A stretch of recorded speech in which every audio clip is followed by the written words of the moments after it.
ভেবেছো ক্ষমতায় চলে গেছে বিএনপি, দিল্লি বহু দূর আসত, সেই স্বপ্ন বাদ দাও। আমি চ্যালেঞ্জ দিয়ে বললাম, লিখে রাখেন, বাংলাদেশের মানুষ চাঁদাবাজ, গুন্ডা, বদমাশ, ধর্ষক থেকে ভোট দেবে না, দিতে পারে না। কেন? এই দখলদারি করার জন্য কি আমরা রাস্তায় ছিলাম? বুলেটের সামনে ছিলাম? আর দখলদারির কথা বললি, চাঁদাবাজের কথা বললি, তোমরা আমাদের বিরুদ্ধে কথা বলো, চরমনাই পীর সাহেবের বিরুদ্ধে কথা বলো, কি স্লোগান দাও? গাঁজা খায় মিথ্যা কয়, নেশা খায় মিথ্যা কয় পীর সাহেব চরমনাই। শোনো, নেশা খায় মিথ্যা কয় পীর সাহেব চরমনাই। এক জালেম আলেমদের বিরুদ্ধে কথা বলার কারণে আল্লাহ পাক গজবের মধ্যে এমন ভাবে নিমজ্জিত করেছেন, আন্ডাও নাই বাচ্চাও নাই, সব ভাগছে। আজকে তোদের উপরে গজবের অপেক্ষায় আছে। লিখে রাখেন সাংবাদিকরা, লিখে রাখেন, গজবের অপেক্ষায় আছে। মনে যা চায় তাই করবা। তুমি ভেবেছো যে 90 দশক, এটা 80 দশক, 70 দশকের মানুষ, এটা ভেবেছো সেই 71, 69, 70, 81, 77, ভেবো না এটা 81 এবং 77, এটা 2025। আজকে যুবকরা সচেতন হয়েছে, আজকে সমস্ত মানুষের কাছে মিডিয়া, কে কোন জায়গায় কি করতেছে সবাই দেখতেছে, বলে না? কেউ কিছু বলতেছে না।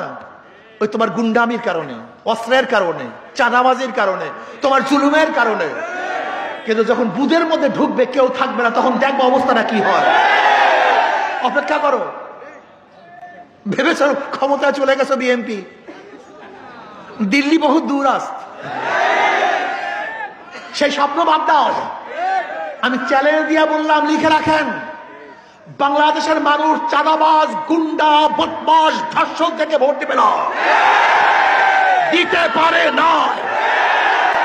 কোন জ্ঞানবান মানুষ, কোন জ্ঞানী, যাদের বিবেক আছে, বুদ্ধি আছে, চক্ষু আছে, তারা কোন অবস্থাতেই নিজেকে ধ্বংসের মুখে ফেলে দিতে পারে না। এই জনগণ, ভোটাররা এখনো ক্ষমতায় যায় নাই, ক্ষমতায় যাওয়ার ভয় আছে, আশঙ্কা আছে। তাতেও যদি বিএনপির অবস্থা এই হয়, তাই ক্ষমতায় গেলে কি হবে বুঝেন না? এখনো ভয় আছে যে চাঁদাবাজি করি, খুন করি, লুট করি, ধর্ষণ করি, অত্যাচার করি, অবিচার করি, তাহলে মানুষ ভোট দিবে না, ভয় আছে। এই ভয়কে উপেক্ষা করে যাই কাজ করতেছে, যখন ভয় থাকবে না, তোমাদেরকে মাছির মতো মনে করবে, মশার মতো মনে করবে, মানুষকে মানুষ মনে করবে না। ইসলামী আন্দোলন বাংলাদেশ খুলনা মহানগর শাখা কর্তৃক আয়োজিত আজকে এক গণসমাবেশের সম্মানিত সভাপতি, জাতির শ্রেষ্ঠ সন্তান, শ্রদ্ধাভাজন ওলামায়ে কেরাম, সর্বস্তরের ইসলাম প্রিয় দেশপ্রেমী ভাইয়েরা আমার, ইসলামী আন্দোলন বাংলাদেশ কি চায়, তাদের বক্তব্য আদর্শ কি, ইসলামী আন্দোলন বাংলাদেশের দাবি কি, এই বিষয়ে আপনাদের অবশ্যই জানা উচিত। ইসলামী আন্দোলন বাংলাদেশ বিশ্বাস করে শুধু দেশ, দল, নেতা পরিবর্তনের মাধ্যমেই মানুষের শান্তি আসতে পারে না।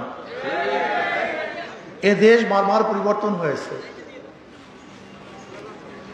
এক সময় এ দেশের শাসক ছিল মুসলমান, ব্রিটিশ 200 বছর শোষণ করেছে, তাদের বিরুদ্ধে মুসলমানরা আন্দোলন সংগ্রাম করেছে, ব্রিটিশদেরকে এদেশ থেকে তাড়াতে বাধ্য করেছে। ভেবেছিলাম বৈষম্য দূর হবে,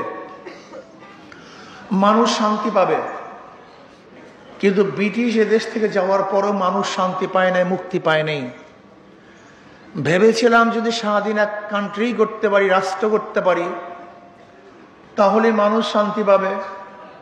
এর জন্য 47 আন্দোলন করে পাকিস্তান করলাম।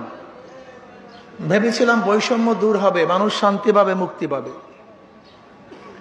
কিন্তু আমরা কি দেখলাম? পশ্চিম পাকিস্তানের মানুষ পূর্ব পাকিস্তানের মানুষের সাথে বৈষম্য করছে। 71 আবার আন্দোলন করলাম, সংগ্রাম করলাম, কিসের জন্য? সাম্য, মানবিক মর্যাদা, সামাজিক ন্যায় বিচার প্রতিষ্ঠিত করার জন্য। ৭১ আন্দোলনের স্লোগান ছিল তিনটা: সাম্য, মানবিক মর্যাদা, সামাজিক ন্যায় বিচার। সাম্য, সবাই সমান। ঋষি, কামার, মজদুর, জেলে তাঁতি, পুরুষ, মহিলা, মুসলমান, হিন্দু, বৌদ্ধ, খ্রিস্টান, যারা এই দেশের নাগরিক, তাদের মধ্যে সাম্যতা থাকা চাই। সব ক্ষেত্রে সাম্যতা থাকা চাই। চাকরির ক্ষেত্রে, ব্যবসার ক্ষেত্রে, অধিকারের ক্ষেত্রে, চিকিৎসা, বাসস্থান, অন্ন, বস্ত্র, খাদ্য, প্রত্যেকটা জায়গায় সাম্যতা থাকা চাই। এই সাম্যতার ভিত্তিতে দেশে আন্দোলন করেছিলাম। মানবিক মর্যাদা, সে যতই গরিব হোক না কেন, ঋষি হোক না কেন, কামার হোক না কেন, জেলে হোক না কেন, মেতর হোক না কেন, সে আশরাফুল মাখলুকাত। চাই সে ন্যাংরা হোক না কেন, খোরা হোক না কেন, সে মানুষ। চাই সে বস্তিতে থাকুক না কেন, রাজপ্রসাদে থাকুক না কেন, সে মানুষ। চাই সে আমার গোলাম হোক না কেন, আমি তার মালিক হোক না কেন, সে আমার মানুষ। সে গেটের দারোয়ান হোক না কেন, আমি তার চেয়ে বড় হই না কেন, সে মানুষ। মানবিক মর্যাদা চাই। আশরাফুল মাখলুকাতকে সম্মান করতে চাই, ইজ্জত করতে চাই। আল্লাহ পাক রব্বুল আলামিন এই মানব জাতিকে সম্মানিত করে সৃষ্টি করেছেন, আমরা তাদেরকে সম্মান, ইজ্জত দিতে চাই, কিন্তু সেই মানবিক মর্যাদা নেই। আজকে এই গরিবের টাকার পয়সা দিয়ে যাদেরকে চাকরির বেতনের পয়সা দেওয়া হয়, তাদের অফিসে ঢোকার পরে ওরা মানুষদেরকে মানুষ মনে করে না, ওরা জানোয়ারের চেয়ে খারাপ মনে করে। অথচ আমার মাথার ঘাম পায়ে ফেলানো টাকা দিয়ে তাদের চাকরির ব্যবস্থা করা হয়েছিল, বেতনের ব্যবস্থা করা হয়েছিল, কিন্তু সেখানে কোনো মানুষ যেতে পারে না। ওই অফিসগুলি আর মানুষের কোনো অফিস নেই। মানুষের সম্মান নাই, ইজ্জত নাই, মর্যাদা নাই। জুলুম, অত্যাচার, অবিচার, ঘুষ, দুর্নীতি মানুষকে মানুষ মনে করে না। এই মানবিক মর্যাদা দেওয়ার জন্য আন্দোলন করেছিলাম, সংগ্রাম করেছিলাম, ন্যায় বিচার প্রতিষ্ঠিত করার জন্য আন্দোলন করেছিলাম। যদি বাদশার ছেলে অন্যায় করে বিচার হবে, যদি শত্রুর ছেলেও দোষী না হয় তাকে ছেড়ে দিতে হবে। এই সামাজিক ন্যায় বিচার প্রতিষ্ঠিত করতে হবে। যে অন্যায় করবে তার বিরুদ্ধে রায় যাবে, যে অন্যায় করবে না তার বিরুদ্ধে অবৈধ রায় দেওয়া যাবে না। এর জন্য আন্দোলন করেছিলাম। কিন্তু ৭১ পরে আজকে 2024 জুলাই আগস্টের আন্দোলন আগ পর্যন্ত সেই বৈষম্য দূর হয়নি, মানবিক মর্যাদা প্রতিষ্ঠিত হয়নি, সামাজিক ন্যায় বিচার প্রতিষ্ঠিত হয়নি। আপনি কি দেখেছেন আওয়ামী লীগের আমলের অবস্থাটা কি? আওয়ামী লীগ কি করেছে? এমন কোন সেক্টর নাই যে সেক্টরকে সে ধ্বংস করে নেই। আওয়ামী লীগ যাওয়ার পরে শুধু নিজেই যায় নাই, সুপ্রিম কোর্টের চিফ জাস্টিস তিনিও বিদায় নিয়েছেন। আওয়ামী লীগ যাওয়ার পরে দেখা যায় সিআইডির যে প্রধান তিনিও বিদায় নিয়েছেন। আওয়ামী লীগ যাওয়ার পরে এনএসআর প্রধান তিনিও চলে গেছেন। ডিজিএফ এর প্রধান তিনিও নাই, তিনিও চলে গেছেন। এমনকি বাইতুল মুকাররমের ইমাম সাহেবও সেও থাকতে পারে নাই। তার মানিটা কি?